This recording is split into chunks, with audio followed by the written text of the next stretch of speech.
The kingdom of God has something to do with things that are lost. Isn't that interesting?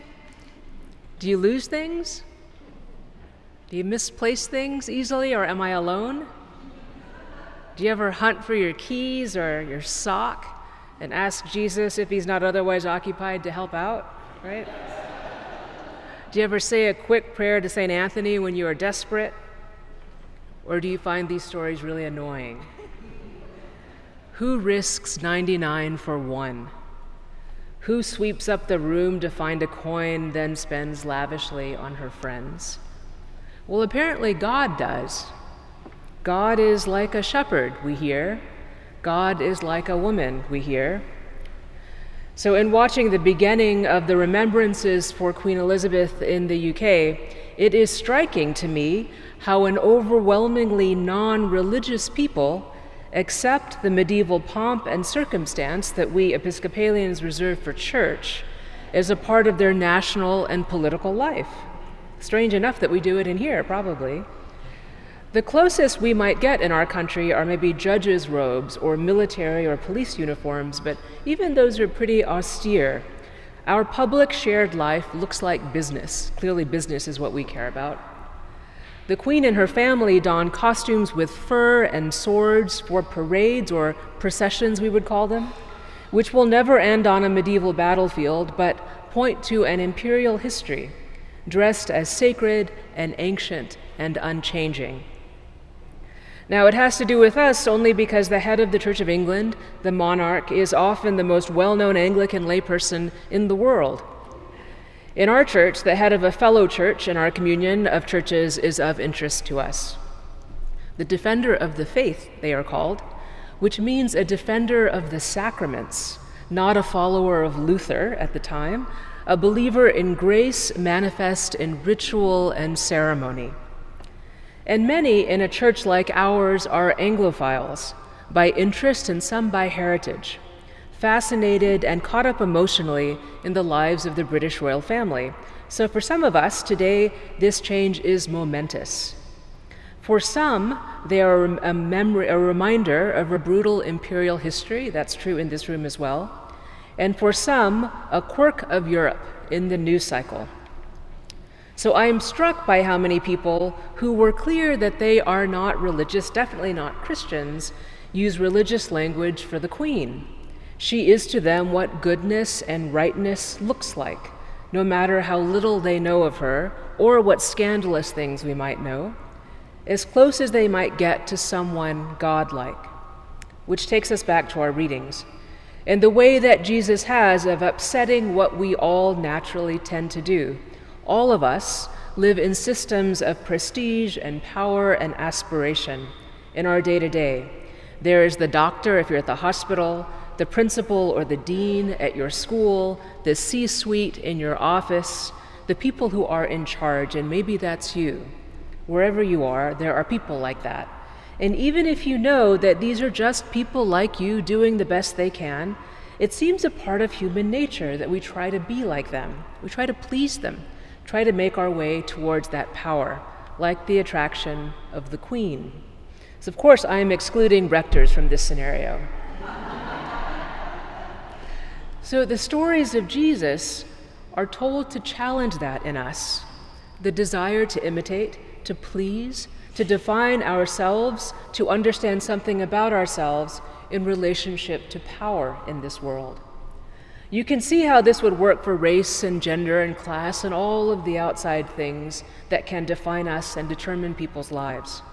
The idea of right ways and wrong ways, the ways to be that work easily in the world we live in, and the ways that will make life so much harder.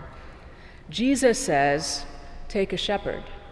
Now, I can't deliver this as well as it makes me laugh inside, but some scholars say that that's right up there with saying something like we might have said in Texas, like, Bubba walks into a sheep pen, right?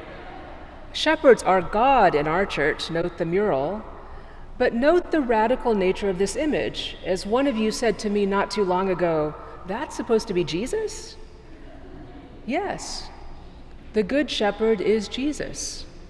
Or rather, it says today something like the kingdom of God is like a shepherd. But yes, how unexpected.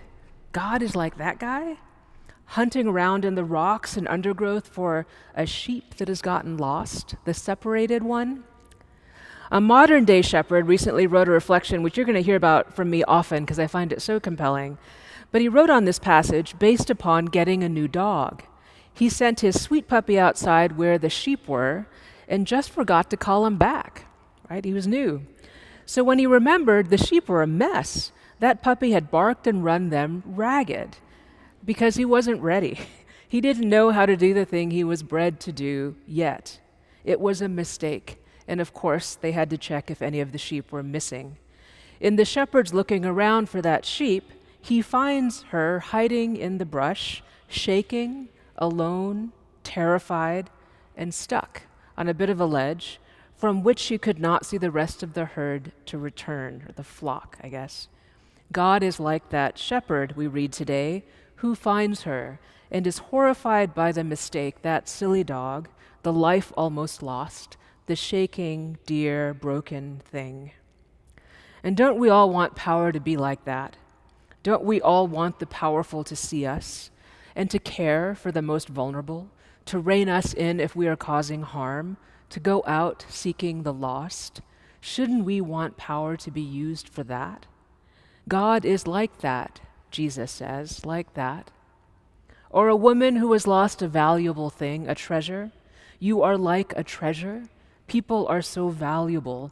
The God who needs nothing needs you and will sweep up the dust and turn on that battery-draining light on the iPhone and keep looking after everyone says, please sit down for dinner, and search like a fixated person, not caring what others think, for you, for the lost, for the outcast, for the criminalized, for the doomed.